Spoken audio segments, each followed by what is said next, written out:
are you, darling? It's gone. It comes and it goes. Oh, how annoying. Believe me, it's of no importance. And yet it makes you so nervous.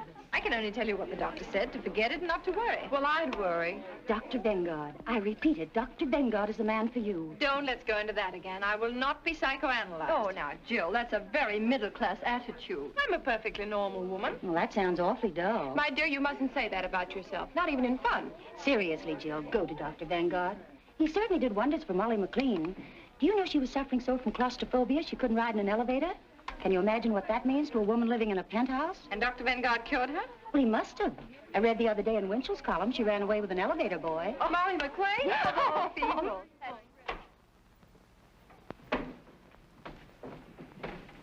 My name is Mrs. Baker. I know. Mrs. Stallings phoned me. Will you please be seated?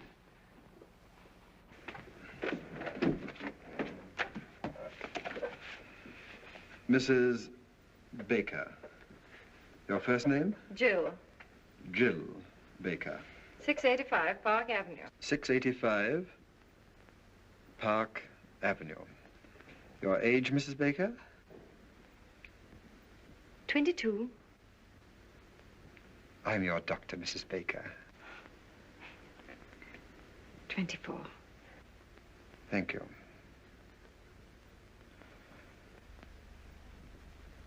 Doctor, I want to be frank with you. I'm absolutely certain there's nothing really wrong with me. I'm sure you'll feel differently when you leave this office. You see, most people know nothing about themselves. Nothing.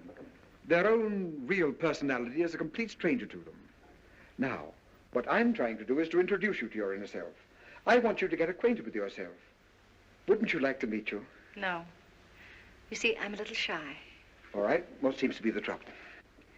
Well, it's difficult to show you the symptoms at the moment because it comes and it goes. Oh. It comes and it goes. Yes. It's so unfortunate. It's always the same whenever I see a doctor. When I come, it goes. And when I go, it comes. Mrs. Baker, whatever comes and whatever goes, there's no denying it worries you a lot. So please drop all your inhibitions, release your inner self, and speak freely. What comes and what goes? Hiccups. Hiccups? Yes. Whenever I get nervous or irritated, I get the hiccups. It's rather unpleasant and sometimes very uncomfortable. Well, naturally, it's a little early to make any diagnosis, but you're apparently getting these hiccups because of a nervous condition. Let's find out what causes that condition. Sounds plausible. Thank you. Would you mind stepping into the next room?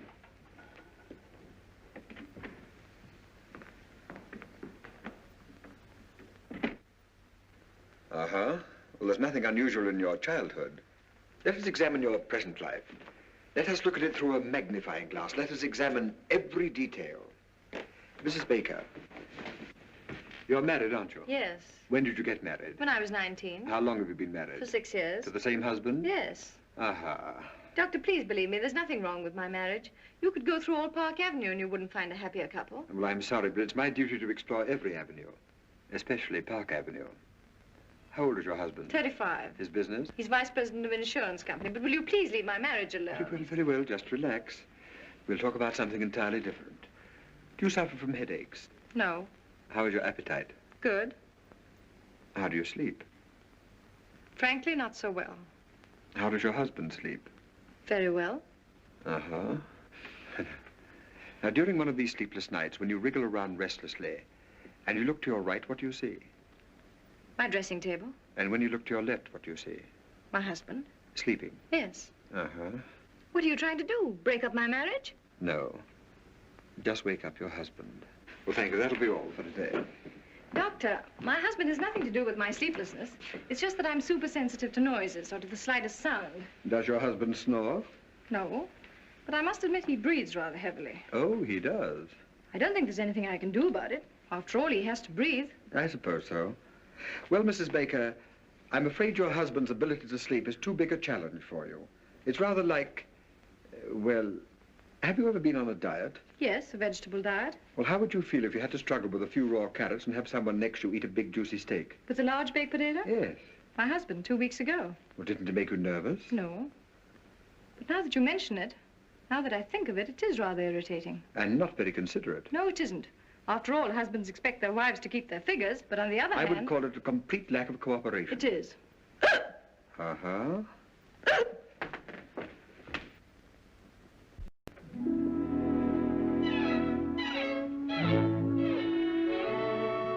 Jill, dear. Hello, Margie. Why, haven't I heard from you? How are you, dear? All right. Anything wrong? Oh, Margie, you shouldn't have sent me to that Dr. Vanguard. Did you go back to him? No, and I won't. He's not going to break up my marriage. There's nothing wrong between Larry and me. That's what I say. Are people talking about us? They wouldn't dare in my presence. They know you and I are close friends, and I always defend you. I know, dear. Defend me against what? Well, now, after all, town and country called you the Happy Bakers. That's kind of sticking out your chin. Well, how many of our friends have stayed married for 6 years? Why shouldn't they call us the Happy Bakers? Well, why not? Your name is Baker, isn't it? Oh, Margie. I've been perfectly miserable for the last 2 weeks. I'm so marriage conscious. Whatever I look at, whatever I think of, I always find myself connecting it with my marriage. How I hate that Vanguard. Yet, if I'm honest, I must admit... What, dear? Well, if a wife looks at her husband through a magnifying glass, she's bound to see something. Yes, I should think so. Things I was never aware of before. Things I never noticed. For instance? Well, it's just an illustration, but like the other morning. You know how difficult it is for me to fall asleep. Well, finally, when I'm lucky enough to drop off, promptly at 8:15, what do I wake up to? A gargle. A gargle? Mm-hmm. That's the bugle call of marriage. Gargle is reveille, snore is taps. And what is there between? At 9 o'clock in the morning, he goes out of my life. Oh, my dear, isn't it the truth? Oh, I don't know what's the truth anymore. I'm completely confused. I'm so uncertain. I've always heard that the ideal marriage should be something of a mystery. That your husband should remain a kind of stranger to you. Someone whose acquaintance you'd like to renew every day. You know what I mean. Yes, dear. Don't say anything. Hello. Hello, Margie. Hello, Larry. Hello, darling. Hello. How are you? Fine, and you? Okay. Have a good day? Yes, and you? Good. Anything new? No? With you? Nothing. Good. Want to see you later.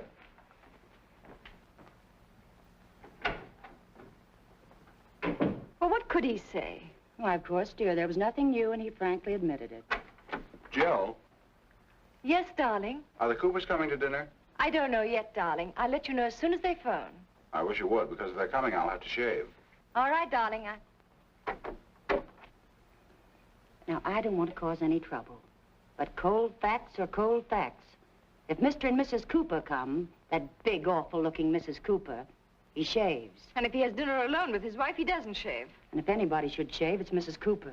I spent 3.5 hours today at Elizabeth Arden's, but I don't rate a shave. My dear, that's the trouble with 95% of all marriages. Husbands don't shave. Don't men realize that a beard doesn't stop growing at 8 o'clock?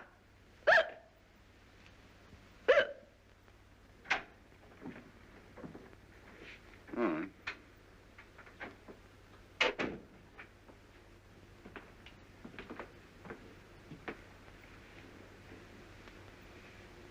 Larry, Yes, dear. they're back. Fine. Have a good trip? Who? The Evans. Say, that reminds me. That son of a gun promised to call me as soon as he got back. I'll bet Continental's after him about his annuity. The Evans are still in Bermuda. The Hiccups are back. Huh?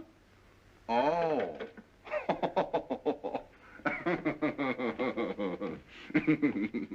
The joke's on me, huh? Ah, that was very cute. Kicks.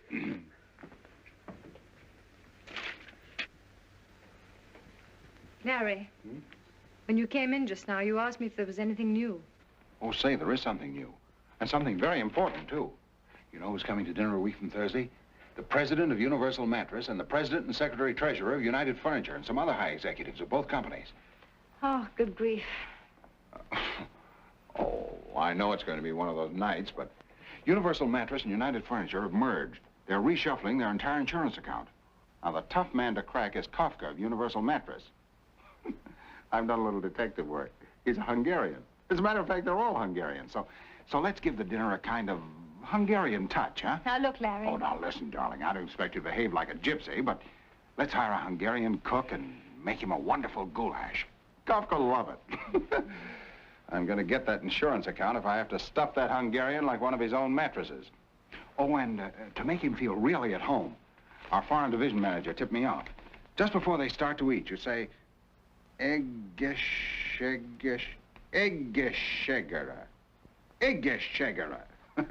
It means to your health or something like that. Eggeschegera. Mm-hmm. Oh, it's just a little thing, but you know how it is. Success in business is 50% hard work and 50% the right cigar. Eggeschegera. That's great, darling. Swell. Only a little more cheerful. You know, Eggeschegera. Eggeschegera. Oh, you mean Eggeschegera. Eggeschegera. Yeah, that's it. That's it. That's great, darling. Thanks. Kicks?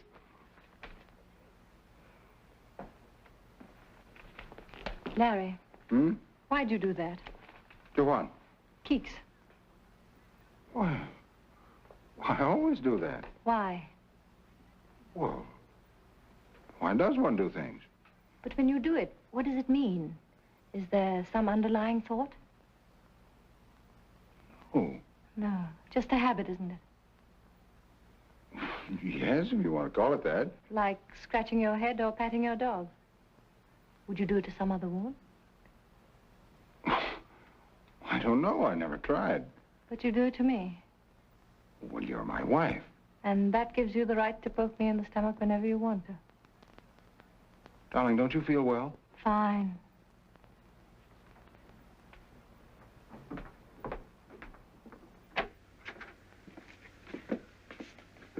Larry, please don't keeks me anymore.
That was not the dog, that was me.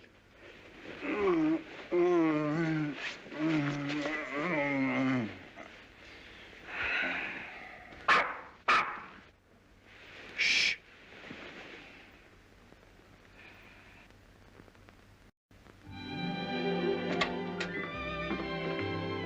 How do you do?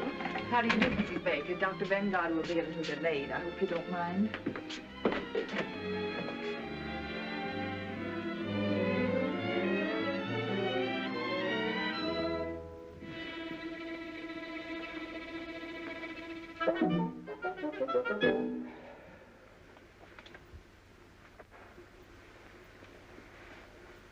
Ugly.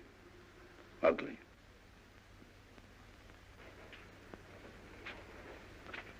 Aren't they ugly? Who? People. Is there anything uglier than the human face? Ah.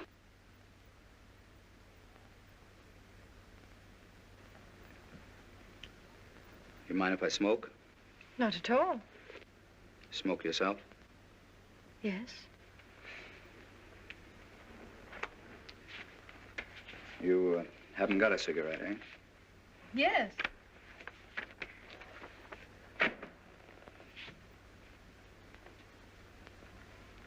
Haven't any without tips? Unfortunately not. Sorry.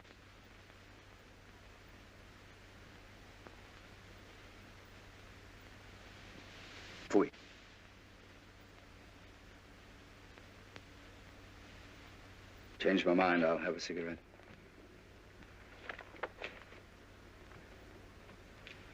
Yes, thank you. Have you seen this doctor before? Yes? How much do you charge? I really don't know. I haven't asked. Oh, you didn't have to. Dr. Vanguard just phoned. He'll be detained at least another half hour. Another half hour? Well, we have two alternatives. We can read a magazine or we can talk. This is a lovely day, isn't it? Yes. Yes, well, that takes care of that. Let's forget it. Do I bore you? Oh, no, on the contrary. Let me warn you that I say what I think. I'm a complete individualist. Oh, really? I'm against communism, capitalism, fascism, Nazism. I'm against everything and everybody. I hate my fellow man and he hates me. Sounds rather amusing. So I amuse you. I'm a clown, eh? Pagliacci. Oh, no, I didn't say that. All right, don't apologize. This Vanguard a good doctor? I'm sure he'll do you a lot of good. Why do you say that? What's wrong with me? I really wouldn't know. After all, I'm not the psychoanalyst. Uh-huh. What's wrong with you? Nothing. Why are you here? You don't go to a psychoanalyst to have a tooth filled. So what's wrong? I think we'd better read magazines. All right.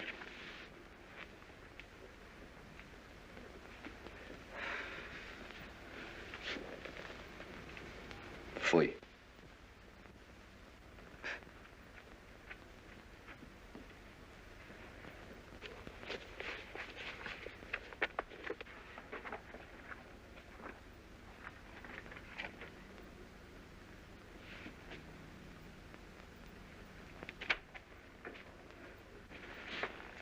I hate to bother you again, but what does one have to do to be happy?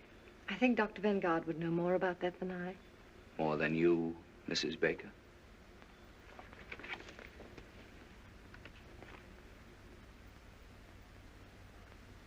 Oh, that article. You know, Mrs. Baker, this is the first time in my life I've ever met a really happy person. Seems to irritate you. No, no, it makes me curious. I've often wondered what it would be like to be happy 24 hours a day. Must be wonderful. One gets used to it. In the morning, you are awakened by the twitter of a little bird. Before breakfast, you and Mr. Baker dance a minuet. Then the happy breakfast starts. You are happy. Mr. Baker is happy. The eggs are happy. The hens who laid the eggs are happy. Now, look here. My presence seems to annoy you, so I think I'll leave. No, I'm sorry, Mrs. Baker, but if you feel that way, naturally, it is I who'll go. Oh, no. I'm afraid you need the doctor more than I. Are you sure, Mrs. Baker? You see, that's an interesting question. We're both here for the same reason, happiness. One has not enough, one has too much. Who needs the doctor more? Now, that's interesting, isn't it? Rather, but I don't like to discuss it. Yes, I understand, Miss Baker. Well, I'm very happy to have met you. I'm very sorry if I've offended you. Goodbye, Miss Baker. Goodbye. Fui. Oh, just a moment. Yes? May I ask you one question? Certainly. Yes? What's wrong with that picture? Are you really interested? Yes. Sit down. Now, this artist saw no more in that tree than the camera which photographed the happy Mrs. Baker. It's only the surface. Art goes much deeper. You see, if I were a painter and I were to paint you, I don't know what the picture would look like. It wouldn't look like that photograph. Do I make sense? Yes. Quite a bit of sense.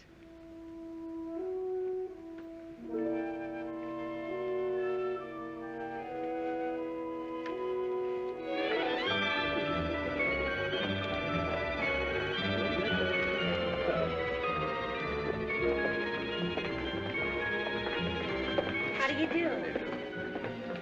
Thank Hello, you. Sebastian. Hello. Oh, by the way, my name is Sebastian. Oh. Alexander Sebastian. The name mean anything to you? Be frank. Well, if you insist, no. It's all right. It's all right. Why should it? Let's look at the pictures.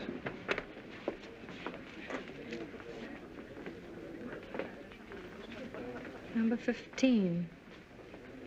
Child with trumpet. No good. I was afraid it was. The artist hasn't found himself yet. When he does find himself, where is he? Child with trumpet. The child's all right.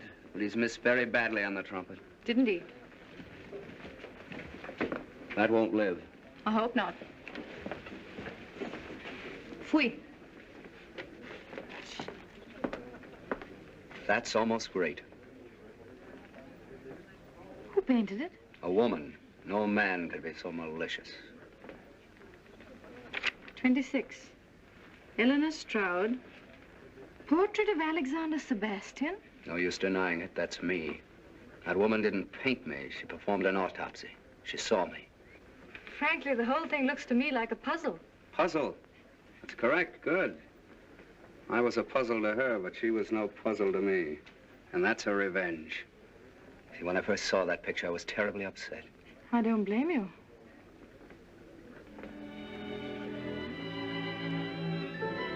What do these notes mean? I'm a musician, a pianist. Oh, a pianist. Oh. And this pedestal here? Well, that indicates greatness. Tell me, why didn't you put your statue there? Is there any reason? There is. You see that little line? You mean this line? That's my whole trouble. Oh. That line sent me to Dr. Vanguard. Well, you might as well know that I'm inhibited artistically. Let's have a drink. Oh, just a moment, just a moment. Yeah. What about this clock? A clock? Yes. Oh, that never should have been there. Why? Well, that's a personal matter. Are you sorry that you came here? Oh, no. No, on the contrary. It's all so fascinating. It's a new world. I can't quite grasp it. Whatever you want to know about me, just ask me. That clock shows 12:15. Is it 12:15 by accident, or does it mean something? It means something. Oh. Let's stop talking about myself. Let's talk about something else. When is your next concert? Yes, when? When I overcome it. Overcome what? That little line. Oh, you mean your inhibitions? Yes. You see, when I play... Tell me, this 12:15, is it noon? Midnight. Any particular midnight? Mm-hmm. Oh. Coming back to my inhibitions, when I play in a drawing room... Pardon me, was it Eastern Standard Time? Daylight saving. Summer? Yes. Well, when I play in a drawing room for just one person, the right person, I'll be perfectly frank with you, I don't think there's a greater pianist in the world. But as soon as I get in a concert hall in front of an audience, no, something gets lost. Those faces staring at me. What right have they to come in and stare at me? What right have they to listen to me just because I pay $2? Some cases $2.50. Why do I bother you with all this? Oh, but I'm glad you did. It's fascinating. You are a puzzle, Mr. Alexander Sebastian. And don't you try to solve me, Mrs. Happy Baker. Come on.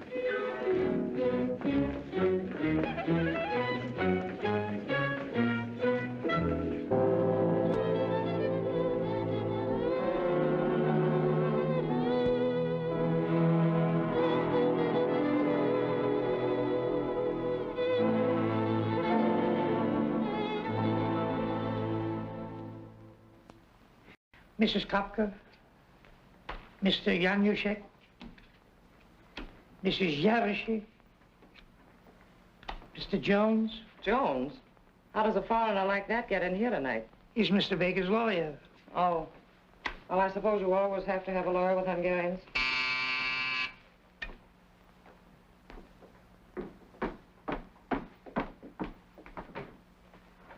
Good evening, sir. Good evening. How's the goulash coming? Fine, Mr. Baker. Did a package arrive for me? Not yet, sir.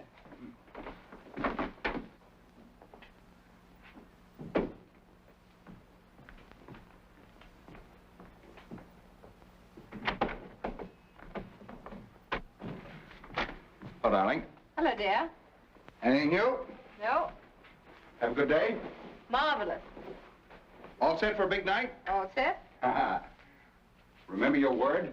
Egeshegara. Egeshegara. That's it. Good. What is it? Your package had arrived, sir. Albert didn't tell me. Oh, fine.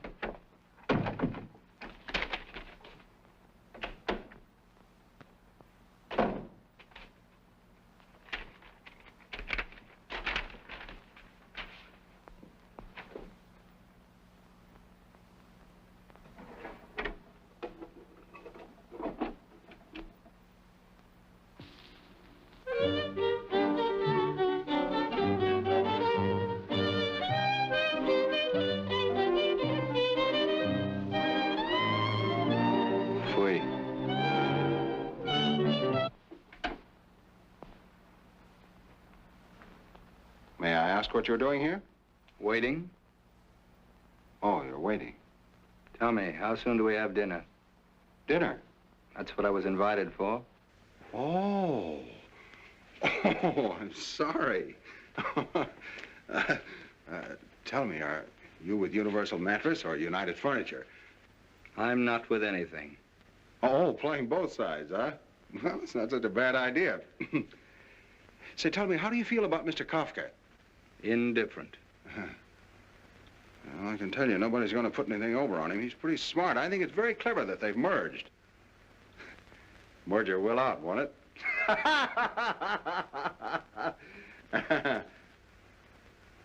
Yeah. Look, you want me to enjoy this evening, don't you? Why, yes, certainly. All right, come here. This vase insults me. It's ugly. Let's put it away. Oh, sure, of course. The customer's always right. Anything else in the room you'd like to change? Lots. Well, I think we're going to have a very enjoyable evening. I'll let you in a little secret. We've got goulash. Goulash? Yeah, goulash. Scrambled eggs for me. Well, only a suggestion. Will you forgive me? I must dress. Just continue to make yourself at home.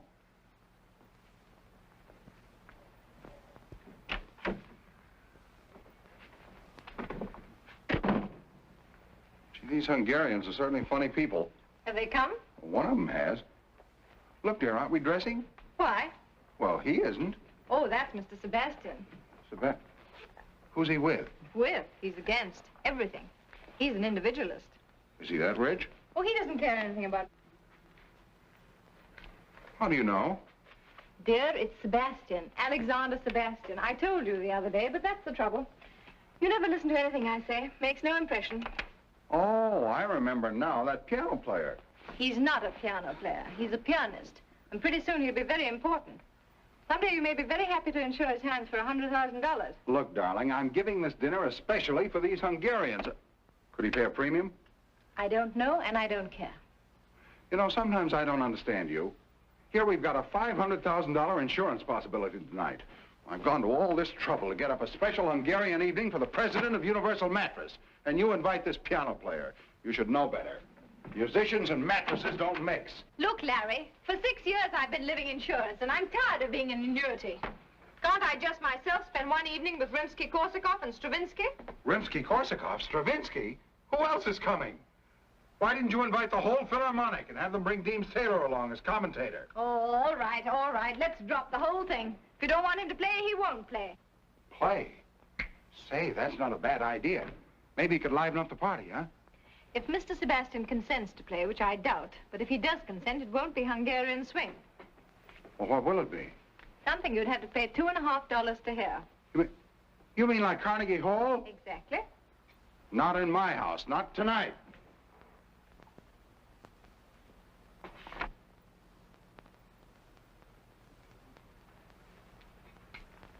What's this? Oh, that's a reproduction of a painting I saw in an art gallery. Do you like that? Love it. Well, what is it? Can't you see? Now, listen, quit kidding me. What is it? It's a portrait. A portrait? Of what? Of a man. Listen, I know I'm just a poor, ignorant insurance dope, and I don't know anything about Stravinsky. But we've been married for 6 years, and I think I've made you a pretty good husband. When I ask you a question, you still ought to do me the courtesy of answering. You don't have to make fun of me.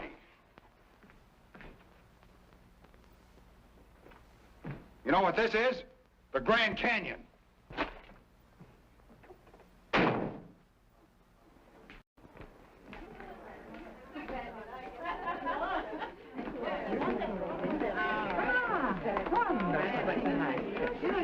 You sit here, Mrs. Kafka. Thank you. And that's why, Mr. Kafka, we're the only company for you. Sounds very reasonable. Let's talk about it after dinner. Yes, indeed. After dinner, we'll have a good long talk right here, Mr. Kafka. All right. Mrs. Baker? Thank you, Mrs. Kafka.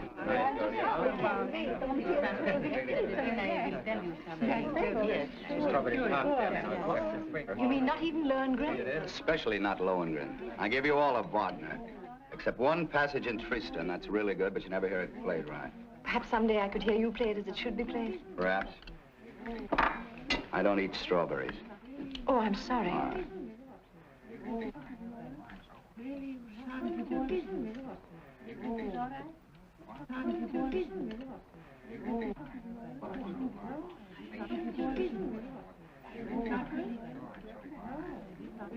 Everything all right, Mr. Kafka? Mm-hmm, fine.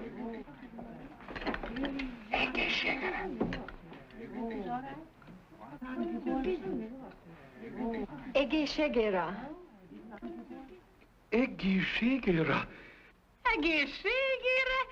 Milyen jól mondta ki. Hallottátok? Azt mondta, hogy egészségére. Egészen jól mondta magyarul. I thank you so much, Mrs. Baker. You make one feel at home. That's what I call hospitality, Mr. Baker.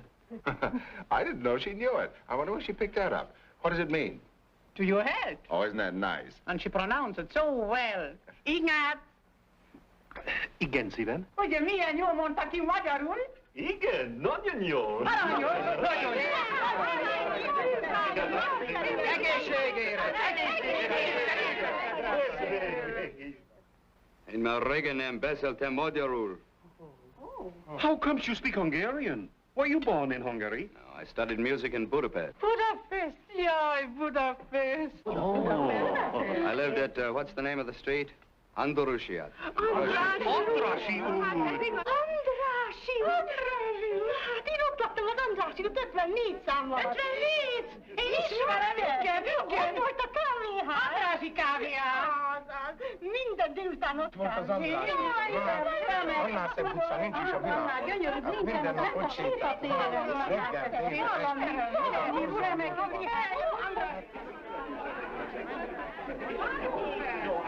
Reggel,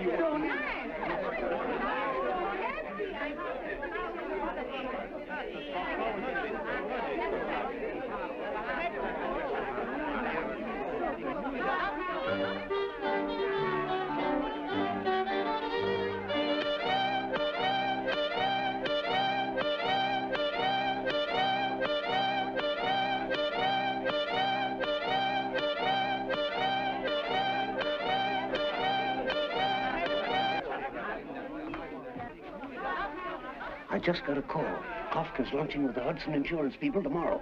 It's tonight or never. What about the legal angle? My office is working overtime, drawing up the contract. All right, I'll go right after them. Well, enjoy the goulash, Mr. Kafka? Good goulash. Very good goulash. If your firm is as good as your cook, we might get together. Well, I'm glad you brought that up. Now, here are the details. Yaroshin, Laszlo, come here a minute. After all, we are partners. I want you to listen to Mr. Baker's proposition. Well, gentlemen, here it is in a nutshell. Everybody, please, I have a treat for you. Mr. Sebastian, you know, is a very well-known pianist, and he's kindly consented to play for us. So if you'll all be seated. Thank you.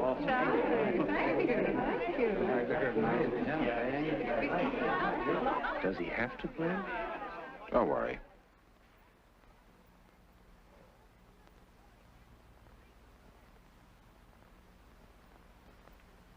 Mrs. Baker. Yes, Mr. Sebastian. Would you mind moving from here, please? Yes. Go on, show your message.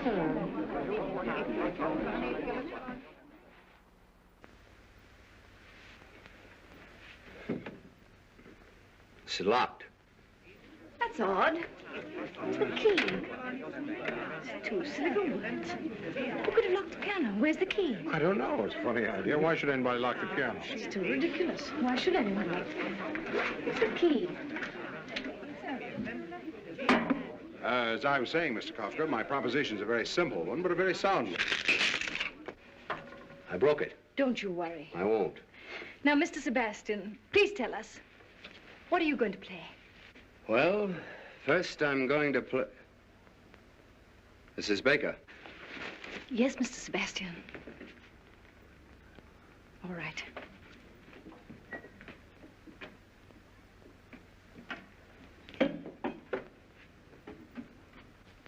I shall begin with a Sonata Pathétique by Beethoven. A sonata in 3 movements. And afterwards, if I feel like it, I shall play Hoff's 11 variations on the second theme of the first movement, followed for my own variation on Hoff's 11 variations on the second theme of the first movement.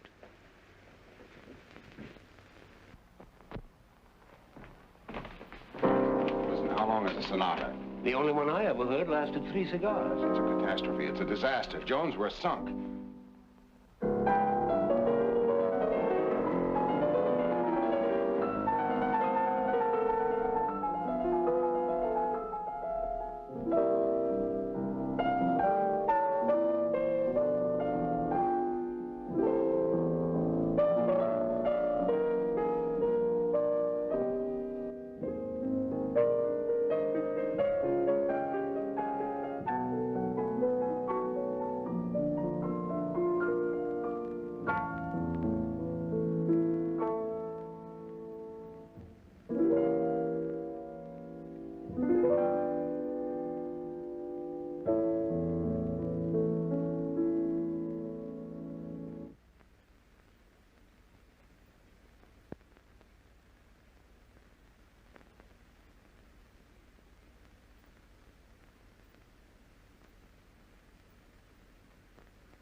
Stop it.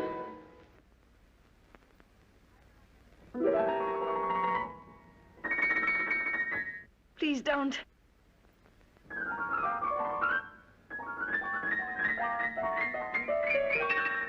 No. No.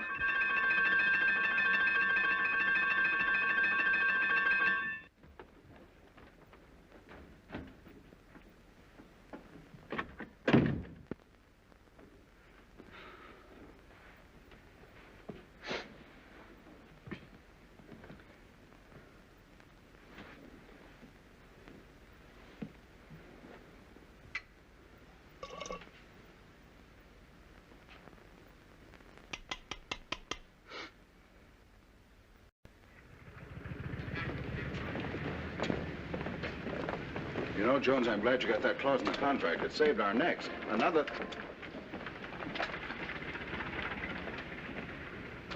Wait a minute, I'm gonna have some fun. Well, how do you do? How do you do, sir? About that picture in the window. It's very good, don't you think? No fooling. What is it? It's a portrait of a man. Oh. Well, certainly. What else could it be? Excuse me, sir, not everybody understands modern art. Well, thanks. If you're interested, it's only $500. $500? Must be quite a man. Well, it's not the man. He happens to be rather an obscure musician. Musician? What kind of a musician? A pianist, I think. Is it by any chance Alexander Sebastian? Well, that's who it is. You recognized him. He seems to be a friend of yours. Wouldn't it be amusing to have him in your home permanently? Not very amusing.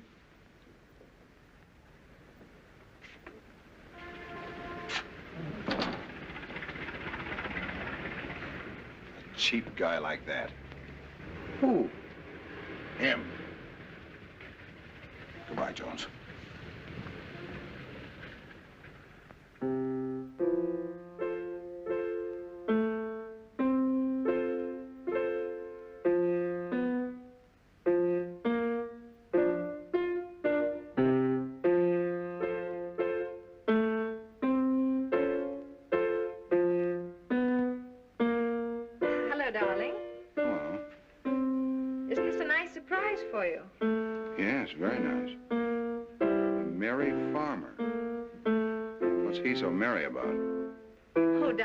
Begrudge me a little music, do you? Oh, no, no. Anything new? Well, this, isn't it enough? Yeah, plenty. Have a good day? Fine. You seem to be feeling better these days. Oh, yes. I slept 10 hours last night. And, Larry, the hiccups have completely disappeared. Isn't that good news? Yeah, very good news.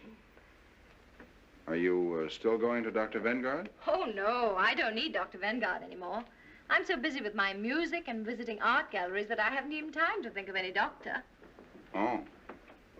Isn't that wonderful? You know, I'm beginning to see something in this. Yeah, it starts to look like a man. Huh? Why did you say that? Well, the other night. Oh, you took that seriously. I was only kidding. How could that be a man? I was nervous about the dinner party, and I said whatever came into my mind. I'm sorry, darling. No, dear, no, I don't agree with you. It does look like a man. Now, don't be stubborn. Can't you take a joke? Well, then, what is it? Huh? It's a meadow. It's called Meadow in Spring. Oh, in spring, huh? Yeah. Hmm. And, those little notes of music, what do they mean? Oh, that's the shepherd playing his pipe. Shepherds play pipes, don't they? Oh, sure, yeah. Mm-hmm. And the clock at 12:15? Oh, I don't know exactly what that means, but I guess it's probably lunch. The shepherd eats and then he plays his pipe. Really, darling, you talk as though you've never been in a meadow. You see, in modern art, they're trying to break down the conventional forms. They're trying to get away from what you expect. It's all done by indication.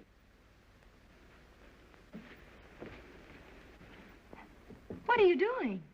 Oh, just putting a mustache on the shepherd.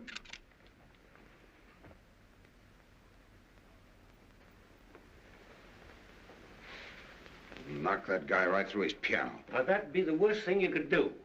You just make her feel sorry for him. Don't make a martyr of him. You've got to look at this thing from a woman's angle. Now, wait a minute.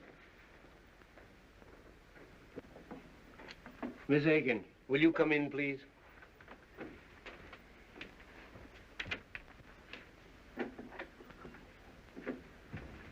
Miss Higgins, we want a woman's point of view on a certain situation. Now, Mr. Baker has a friend, and he's in trouble. Who, Mr. Baker? No, the friend. Oh, Mr. Baker. Shh. Now, Mr. Baker has nothing whatever to do with it. Let's call the friend Mr. Brown. Now, Mr. Brown has a wife. Mrs. Brown. Exactly. Mr. and Mrs. Brown have been married for, how long? Well, say 6 years. Yeah. They live in Toledo. 6 years in Toledo. That's bad. All right, then, let's say New York. Now, Mr. Brown is worried about his marriage. Things are not going along as well as they used to. What kind of a man is this, Mr. Brown? Very nice. Wouldn't you say so? Yes, very nice. Is he attractive? Very attractive. Don't you think so? Yes. And yet she's complaining. Well, she's drifting away from him. Yes, and he wants to get things back on the old basis. Who doesn't? Yes. Now, Miss Higgins, as a woman, I'm asking you, what is the right approach? Well, I should say a mink coat would do the trick. She has a mink coat. Then what's she complaining about? Thank you, Miss Higgins. That's all. Well, gentlemen, you wanted to get a woman's point of view. Just a moment. Now, look here. Mrs. Brown is interested in another man. Oh. Does Mr. Brown know? Yes. Has he any proof? Too much. Has he any witnesses? No. Then he's sunk. Thank you, Miss Aiken. Well, I'm sorry, Mr. Baker, but if there aren't any witnesses, she's going to deny it, if you want the woman's angle. Miss Higgins, we're thoroughly satisfied. Well, I'm afraid I'm not the right person to give you any advice. I probably have too much sympathy for Mr. Brown and not enough patience with Mrs. Brown. We get cases like that every day. The wife is bored, marriage is just a habit, but on the other hand, she accepts everything her husband gives her. I think she ought to be kicked out. Do I sound old-fashioned? We'll let you know, Miss Aikens. Well, anyway, I think Mr. Brown is a pretty swell guy. I've always thought so. Some woman. Yeah. She certainly had a couple of interesting angles. I didn't notice them. Good. Now, Larry, you still love your wife, don't you? Yeah. Well, where are you going from here? I have a dinner appointment with old C.K. Higgins at his club. How can I sell insurance with this in my mind? It's a big deal, too. Now, listen. Forget Higgins. Forget insurance. Go home. There's only one thing you have to sell. Yourself. The most important client you ever had in your life is waiting for you. And her name is Mrs. Baker. Now, you're the best salesman in the business. There's nothing wrong with your marriage. You just have to resell it once in a while. Not so easy. Well, who said it was? Was it easy to sell hail insurance in Southern California? Just find the right slant. A new one. Selling marriage with a new slant, huh? Yeah, a new slant. Yeah, that's not a bad idea. But what is that new slant? That's what I'd like to know. What is it? What is it? What is it? Selling marriage with a new slant.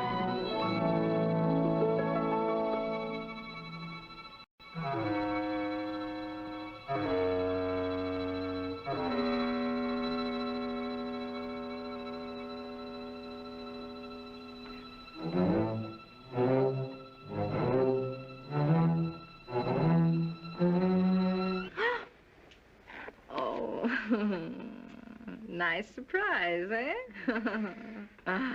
Hello, my genius. Who are you going to be this evening? Come, tell your little cadenza. Are you Mozart, playful, tender? Or are you the thundering Beethoven, strong, fiery, unyielding? Come, darling, tell your little cadenza.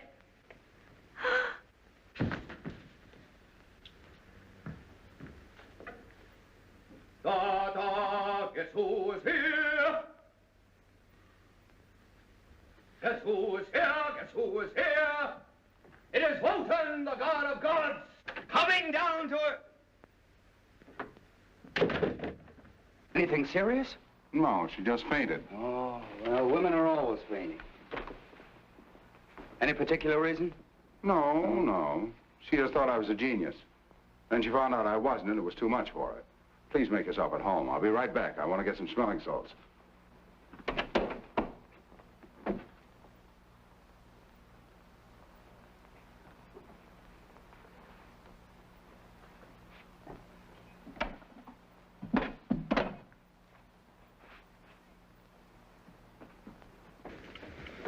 Now, look, Baker, let's get this straight.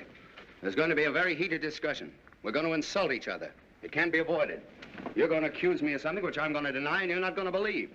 So before this battle starts, let's get one thing straight. I'm not going to fight. My hands are my only livelihood, and I'm not going to risk them on your jaw. Here, Mozart, wake up your little cadenza.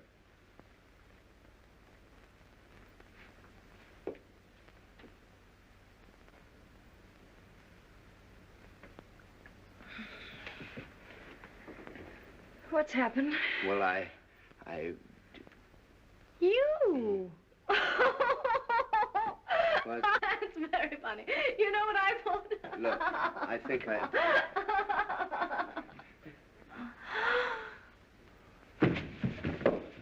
What?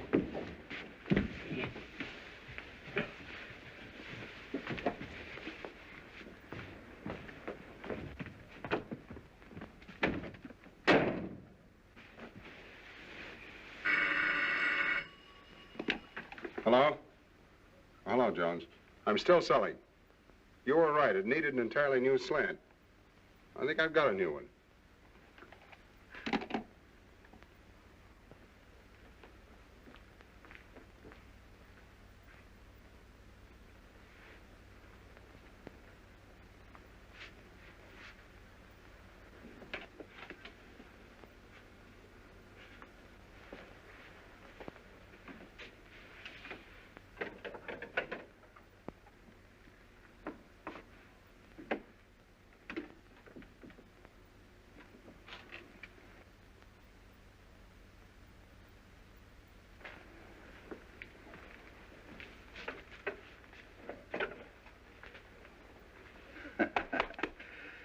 Baker, I don't trust you. Oh, come on, have a cigar. Either you have something in the back of your mind or that cigar stinks. No, that's the same cigar I give my customers. How old are you, Sebastian? Not as old as you? Oh, right in the prime of life, huh? You in good health? Good enough. Even better after I've had dinner. Huh? But I'm not going to fight. No. I don't want to fight. But you might run into a husband sometime who hasn't my respect for great music. Where would you be then? Come on, Sebastian. I'm going to do something for you, whether you like it or not. I'm going to insure your hands. That'll give you complete freedom of action. It'll give me 5%. Then we'll both be happy. I'm not going to fight. No, I know. I understand. You're an isolationist. Isolate yourself over there. You know, the best part of this whole thing is that we... Sit down. We can write this hand insurance as a subclause to your life insurance. Life insurance? What do I want with life insurance? Haven't you any dependents, any relatives? Relatives? Fui. I'll tell you. You can leave it to my wife. She can buy herself a beautiful brooch in the shape of a piano with little diamond keys. And then every time she pins it on, she'll think of poor dear Sebastian. Believe me, if anybody should insure his life, it's you. And right now...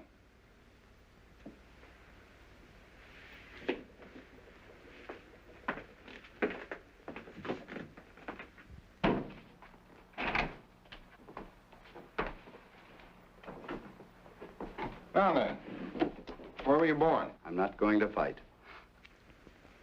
So you love my wife, don't you? Love your wife, Baker? Oh, so that's what you've been driving at. Oh, now I understand the whole thing. Oh, really, Baker, you should be a little ashamed of yourself. Great big insurance man like you deals so successfully with human nature. You should know better than that. Naturally, I think your wife's very attractive and very charming. She likes music. What's that thing loaded? Yeah. Oh, now, look, Baker, get it out of your mind. I don't love your wife. Well, it's going to be a great day in the musical heaven. I can just see Beethoven calling over to Mozart. Hey, Mozart, dust off the piano. Look who's coming, the little genius. That's not funny. Now, this isn't funny either. I love my wife. I've loved her for 6 years. For 6 years, we've been together. And along comes a guy like you and breaks everything up just because you've nothing else to do. You're not going to get away with it. If you'd loved my wife earnestly and sincerely, and you'd come to me and told me about it, well, that would have been one of those things. I'm not old-fashioned. If you'd both felt that you would have been happier without me, what can I have done? Pack my suitcase. And I wouldn't have to do this. Oh, you know, Baker, kind of had me worried there for a minute. When you pulled out that revolver, I thought, here's a conventional citizen. No sense telling the truth to a man like that. But now I see the real Baker, modern, up to date. Baker, I'm going to open up to you. Of course I love your wife. You're sure? Positive. Well, then I won't have to shoot you. I don't think it'll be necessary. Well, we've got a clean-cut situation on our hands. You love my wife, and my wife loves you. Well... Oh, yes, she does. I've seen it with my own eyes. Well, there's only one thing left for me to do.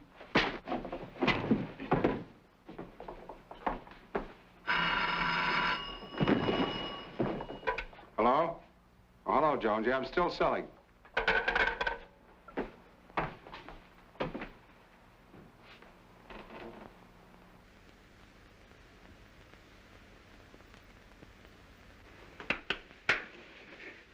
Did I hit back? No. Good. Shouldn't have done that, Baker. I know, and I'm sorry. Shouldn't have done it. I slipped back into the old-fashioned Baker. I probably won't do it again. I'm not going to fight. Hello. This is Lawrence Baker. I want to reserve a room for tonight. I'll be right over. Thanks. Baker. Are you really moving out? Well, yes, certainly. I think I should leave the apartment to her. You do? Well, yes, it's only fair, don't you think so? Yes, I think that seems to be the best approach. Well, I'm glad you think so. No, I don't want there to be any bitterness. No, fortunately, I'm in a position to give her security, to take care of her future. And why not? She deserves it, don't you think so? Hmm? Yes, I do. After all, she's given me the best years of her life. Yes, I'll take some wonderful memories with me. She's a nice girl, isn't she? Hmm? Yes, very nice. Of course, she has her faults. Well, who hasn't? That's true. Sebastian, if you should ever run into one of her bad moods, all you have to do is... Oh, no, perhaps I better not tell you. Come on now, don't act like a little boy. What is it? Oh, well, it's kind of personal. Why? Come on, what is it? Well, if you ever should run into one of her bad moods and you want to snap her right out of it, there's only one way to do it. What's that? Just keeks her. Keeks her? How do you do that? Just keeks. She like that? Insane about it. Thanks, Vic. Keeks? Oh, no. Now, about the cause for divorce. According to New York state law, one of the parties must have a correspondent. Oh, there must be some less embarrassing way. Not in New York. Well, you don't have to do it. I'll get the correspondent. Oh, no. I wouldn't like to put you in that position. Well, that's all right. But why should you take the blame? Oh, it's okay. It's quick and painless. Very white of you, Baker. Thanks, Sebastian. That leaves the property settlement. The following agreement has been reached between Lawrence Baker, hereinafter referred to as the party of the first part, and Jill Baker, hereinafter referred to as the party of the second part. It is understood that the party of the first part transfers title to the apartment at 685 Park Avenue to the party of the second part. Well, what about the furnishings? Yes, what about them? Well, I didn't understand that you Oh, were... yes, I want everything transferred to the party of the second part. Can't we take that up later? No, let's get everything settled now. You're entitled to it. Oh, now look. Now, he's only trying to be fair. You're too generous. No, just fair. That's all. Well, if there's anything you want... Oh, I don't need anything. What would I do with it? But Larry... He lives in a hotel. Where would he put it? He'd only have to pay storage. That's right. Well, I'd better change this.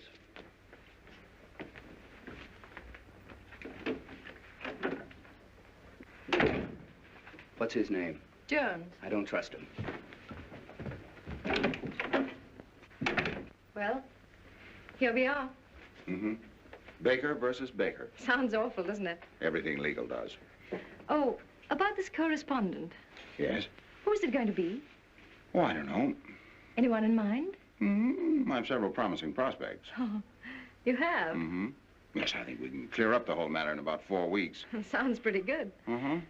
Tell me, it isn't Mary Logan? Mary Logan is a correspondent? Oh, I think I can do better than that.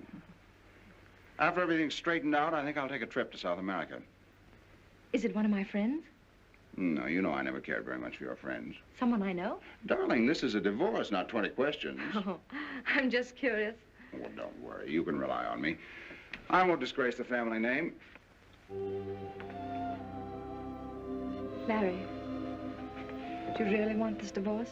Well, absolutely, don't you? Well... Well, don't tell me you don't want it. That'd be a great disappointment. After all, you're seriously in love with Sebastian. Otherwise, you wouldn't have... Well, we wouldn't be here. You're too fine a person, Jill, to have done all this just to fill out your day. I've always believed that you're sincere. I still do. I'd like to take that memory with me. I'm sorry if I hurt you. You couldn't help it. Don't worry, there'll be no bitterness. Funny, isn't it? For 6 years, you were my husband. And now, you're the party of the first part. I used to be your Jill. And now I'm hereinafter referred to, and that's all.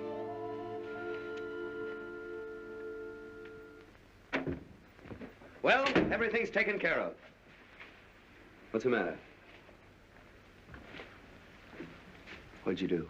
Nothing, just went over some of the details. I don't trust you, Baker. Darling, there's nothing to worry about. It's a very clean-cut agreement. Alexander, please, I'm so nervous. Can't you understand? Of course, we all have our little moods. Keith!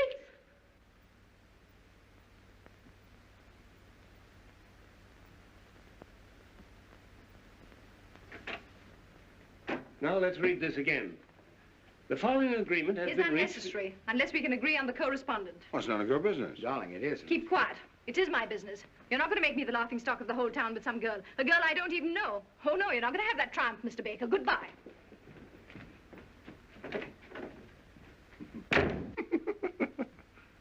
Keeks? Don't do that, Baker. Jill! Jill! Jill! And that, my dear Mr. Jones, is what is known as protecting your original investment. Let's get a drink. I think you softened her. Softened her, destroyed her. She's going to come back and eat out of my hand. And what I'm going to do to Mrs. Jill Baker, hereinafter referred to as Jill Lamb Baker. If you want to buy a good piano cheap, Jones, you can have it. No. Oh, am I going to be difficult? I'm going to be the mad dog of 685 Park Avenue. Heil Baker. Mr. Jones? Yes, Mrs. Baker? About this correspondent, what does the law require? Well, she... No, in case I have the correspondent. Oh, well, you have to be found alone with him in your apartment, and he with his coat off. I see. Alexander, Yes, darling. are you willing to take your coat off for me? Anything you say, darling. Oh, no. No, no. Oh, yes. You mean you really want to do that? I do. You want to compromise me with that guy? Ah, you seem to forget, Baker, that she's in love with that guy. Keats! You brute! Alexander! Alexander! Alexander! Snoogey! Snoogey? Calling that Snoogey? Come on, darling. There you are. Here a minute. You'll be all right. Sit down here. For 6 years, I've been married to a brute and I didn't know it. A divorce, yes, that's the only solution. All right. Why don't you go to Reno? Yes, Reno. I don't want to go west. Oh, darling, how are you? Unshaken. Would you establish residence in Pennsylvania? Pennsylvania? That's around Philadelphia, isn't it? In the neighborhood, yes. Well, that's not bad. They've got a good orchestra. It'd be easy to communicate with New York. Very well. Shall we say Pennsylvania? All right, Pennsylvania, China, anywhere. Only let's get it over with. Okay, let's look up Pennsylvania. Pennsylvania, There. That's... Snoogy. You're going to get your divorce if it's the last thing I do. Section 10. Innocent spouse may get divorced provided the other spouse shall have, by cruel and barbarous treatment, rendered life intolerable and burdensome to said innocent spouse. Sounds promising. Shouldn't be difficult for you to be barbarous. No, my innocent spouse. What do I have to do? Well, let's call in a witness. Let's say my secretary. And first, you two start a quarrel. With pleasure. And then I'd say maybe you slap her face. Slap her face? Oh, no. So, you can hit a man, but you don't dare strike a woman. You coward, you. All right, I'll do it. Very well. Now, let's rehearse the whole thing. Now, here's the plan. Miss Higgins, will you come in, please? Right away, Mr. Jones. Now, remember, I start to dictate a letter. As soon as I snap my fingers, you start the argument. And when you say... You cheap second-rate insurance peddler. When I hit you. Now, Baker, don't let us down. Miss Higgins! Miss Higgins! Coming, Mr. Jones. Sit down, please. Take this. To Walter K. Dovenmule, Capital City Bank and Trust Company, Columbus, Ohio. My dear Mr. Dovenmule, now let me see. So you won't tell me? I wasn't there. My mother saw you. Your mother gives me a pain in the neck. How dare you say that about my beloved mother? Your beloved mother. Pooh! So you won't tell me, huh? I wasn't there. But my mother saw you. Your mother gives me a pain in the neck. How dare you say that about my beloved mother? Your beloved mother, pooh! Who are you to poo my mother? Your mother. Do you know what your mother reminds me of? Hey, stop, stop! Just a minute. Miss Higgins, I didn't tell you to leave. Yes, for heaven's sakes, Miss Higgins. Sit down. Now, read that back to me. Mr. Walter K. Dovenmule, Capital City Bank and Trust Company, Columbus, Ohio. My dear Mr. Dovenmule. So you don't like my mother? No, I don't like your whole family. Oh, you don't? No, I don't like your father, I don't like your brother. And do you know what your mother reminds me of? What? Of you. That'll give you a rough idea of what I think of your mother. You cheap second-rate insurance peddler. You cheap second-rate insurance peddler.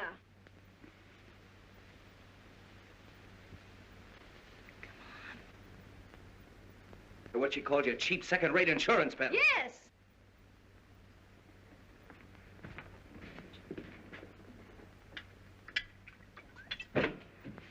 Now, look, man, our whole happiness is at stake. One good sock. Here, have another cognac. Now, give it everything.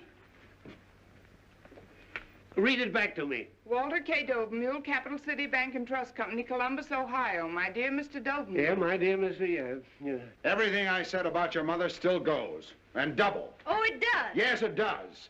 Well, I still say you're a cheap second-rate insurance peddler. Oh, so I'm a cheap second-rate insurance peddler, am I? Yes, you are. Say it again. You cheap second-rate insurance peddler.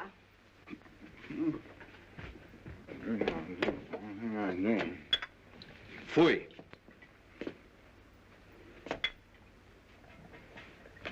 Come on, Baker, pull yourself together. You can do it. Swell guy like you. Read it back to me.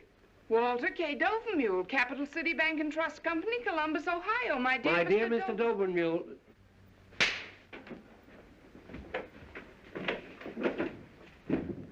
Did you see that, Miss Higgins? A husband slapping his wife? Yes, did you see it? Mrs. Baker, I'm very sorry this happened in my office. So am I. Imagine that, a husband hitting his wife. He had to get drunk to do it. Goodbye, Mr. Jones. Goodbye, Mrs. Baker.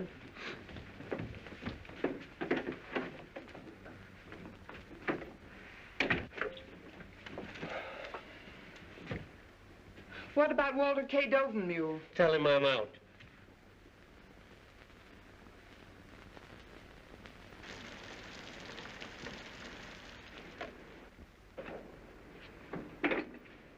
Thank you, sir. Come in. Hello, Albert. Good morning, sir. I hope you'll forgive me for disturbing you on Sunday. It's all right, Albert. Have a late night, sir? Yes, I've had a series of late nights. I guess I'm not as young as I used to be. Oh, I think you look very fit, sir. Oh, thanks, Albert. How's everything going? Well, not so well, sir. I came to ask if in your future plans you'd have any use for me. Have you left Miss Baker? Yes, sir. I had to, on account of that musical gentleman.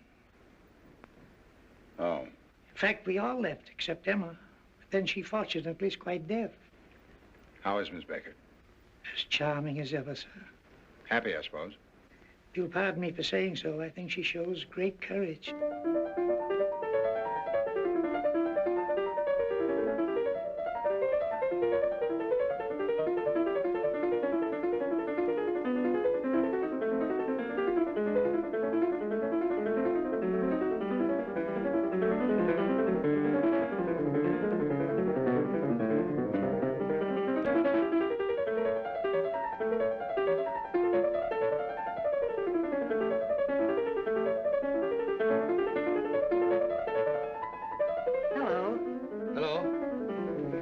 Mrs. Baker.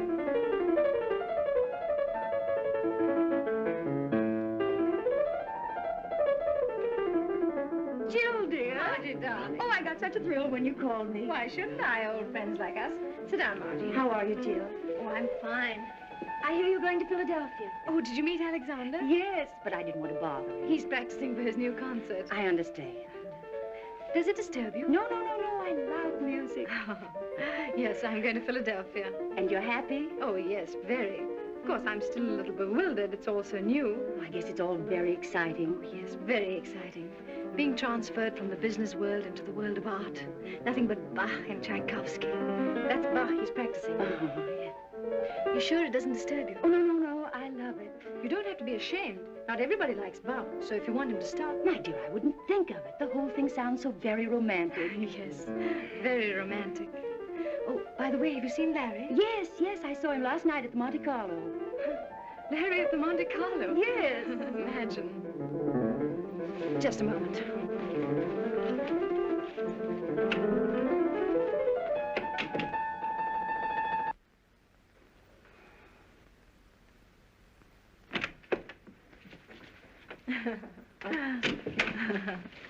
Please forgive me. Of course. Well, now, what were we talking about? So, you don't like my music, eh? Oh, Alexander. I make nothing but a lot of noise. All right. Fui. Isn't he original? Oh, very. I hope you don't mind. No, not at all. I love to make him angry. He turns into a big grizzly bear. It must be fascinating. Yes. Jill? The bear.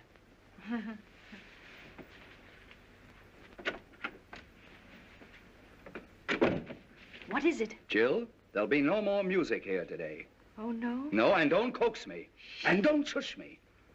As a matter of fact, there'll be no more Sebastian here today. At least not for lunch. And dinner is very uncertain. Well, if that's the way you feel about it. It is. Jill, I can be very impossible. Goodbye.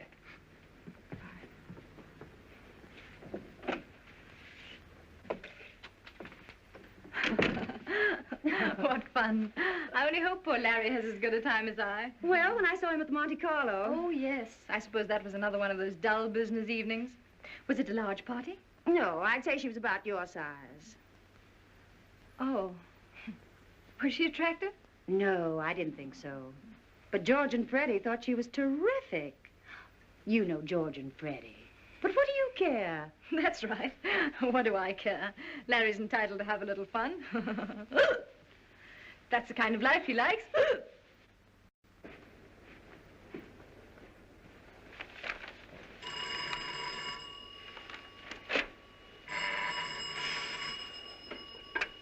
Hello?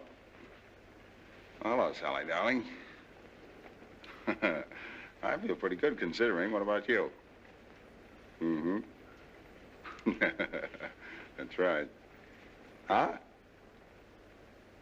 Well, no, I'm sure you took it with you when we left for the Monte Carlo. Wait a minute.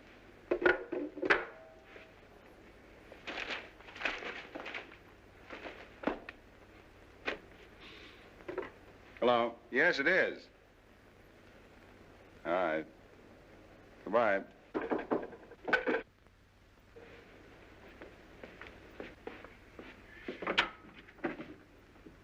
Hello. Hello. Are you going to throw me out? Jill, you shouldn't have come up here. It's rather embarrassing. Well, I was just passing by. But after all, if Sebastian finds out... Oh, don't worry about that. But I do. A girl engaged to be married, coming to a bachelor's apartment, and unannounced. Just a moment.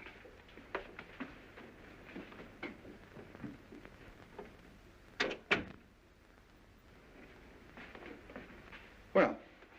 I seem to be intruding. Look, Jill, what do you want to see me about? Someone here? What do you want, Jill? Well, I was driving by and... Oh, right on the 31st floor? Well, you said you wanted some kind of remembrance, and I'm on my way to Cynthia Knox's tea, and I had to pass by, so I picked up a few things. Some snapshots of us taken together. Thought you might be interested. Thank you. Aren't you going to look at them? Oh, yeah.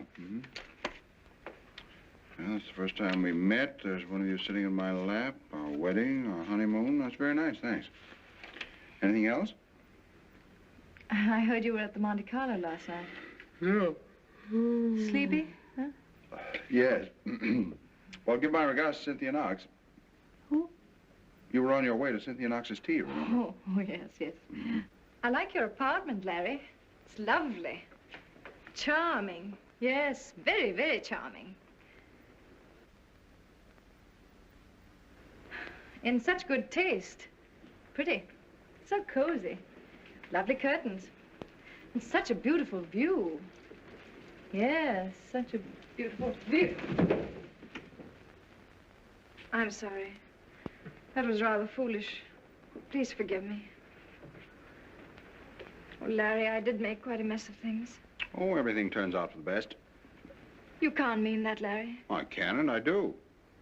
Larry, please don't make me go to Philadelphia. Please don't. Oh, Madam has changed her mind. She gets a little tired of marriage and she walks out just like that. What does she care if she makes a fool of her husband or how much she hurts him? Then she gets a little tired of piano music and she comes back and says, oh, it was just a little whim of mine, so please trot back to the old homestead. You break up a whole life and then think you can put it back together again in one afternoon. Oh, no, it's not that easy. I didn't expect it to be easy. To tell you what I think of you would take more than just one afternoon. How about dinner? Dinner? Couldn't we just have dinner together tonight? I'm sorry, I'm engaged for dinner. Oh, that girl. Yes, that girl. I don't like your tone. I'm sorry. First you try to mess up my life, now you want to spoil that girl's Sunday. Sally doesn't get every day off, you know. Sally works hard. Oh, she does. Now, what's wrong with that? Nothing. She doesn't have everything dumped in her lap like you. She hasn't time to go to crazy art galleries, play around with second-rate musicians, or go to psychoanalysts. She hasn't a husband to pay for her complexes. Sally's a mighty fine girl, much finer than your Mr. Sebastian. She doesn't wear your shirts either. Did he take? Oh, skip it. Here, you promise to love, honor, and obey. And here, that's the first time we met. That's an awful picture of me. But you were a fine girl. I didn't bore you with my insurance then. You listened to everything. You wanted to know everything about me and my work. You wanted to help. Oh, Larry. And here. I remember everything you said to me. I'd love to say it again, Larry, if you'd only give me the chance. Just to forget it again. No, Larry, never again. I swear. There's no use pretending. I'm defeated.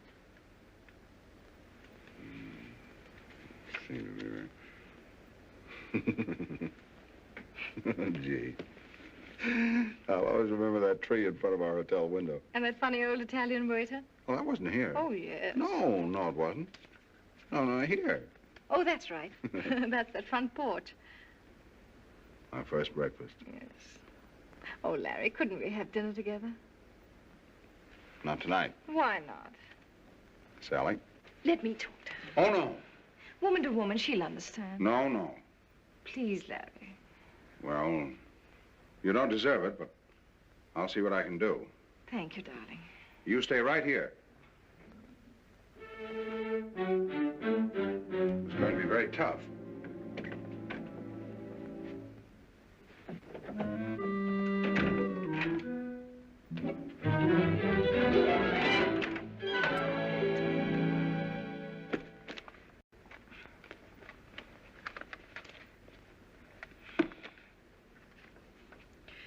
Sally Akins. Akins. That girl.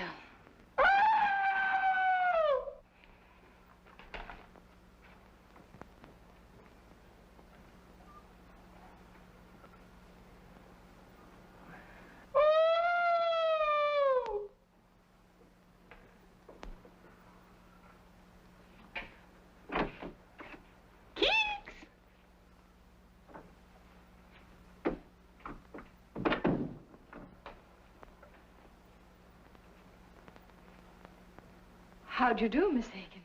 Oh, hello, Mrs. Baker. Nice to see you. Mr. Baker would have loved to have seen you, but unfortunately he's busy. Oh, he asked me to give you your handbag. Oh, yes, I forgot it. I was doing some secretarial work for Mr. Baker. Oh, secretaries work on Saturday night. Oh, well, I'm a notary public, too. Oh, I see. And you brought your seal? Oh, yes. A trained seal. Goodbye, Miss Akins. Goodbye, Mrs. Baker.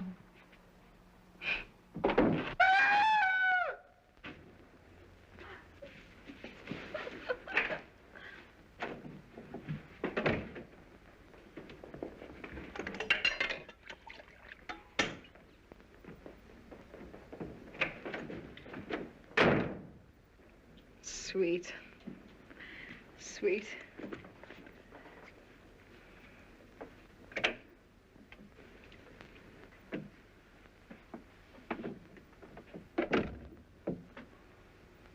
Looks hopeless. Oh. Yeah, it's much more serious than I thought. Oh. That girl's really in love with me. She adores me. I don't blame her. She says she can't live without me. And I believe her. And I, too. It's understandable. You're very wonderful. Oh. Oh, yes, yes, you are. How about dinner? But you know I can't. How about after dinner? Do you want a suicide in your conscience? Oh, no. No, no, not that. Well, there you are. You're right. It's hopeless. It's too bad, Jill. Everything could have been so marvelous. Yes. There's no reason we couldn't really have been happy. Yes, but it's too late now. Yeah. It looks like the end. Goodbye, Larry, and good luck. Good luck.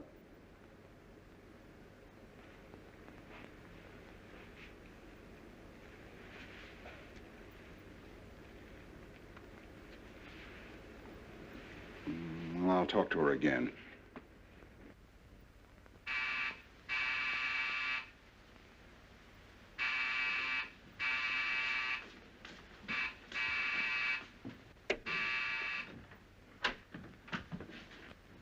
Mrs. Baker home? Yes, but... Never mind. Guess who is back?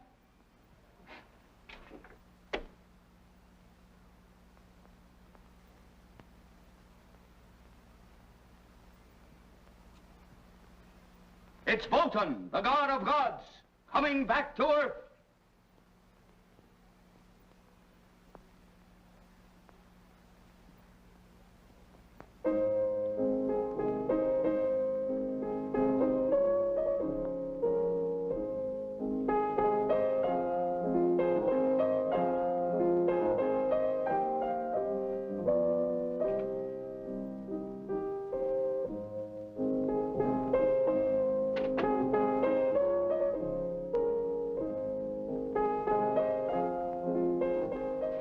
Softer, please.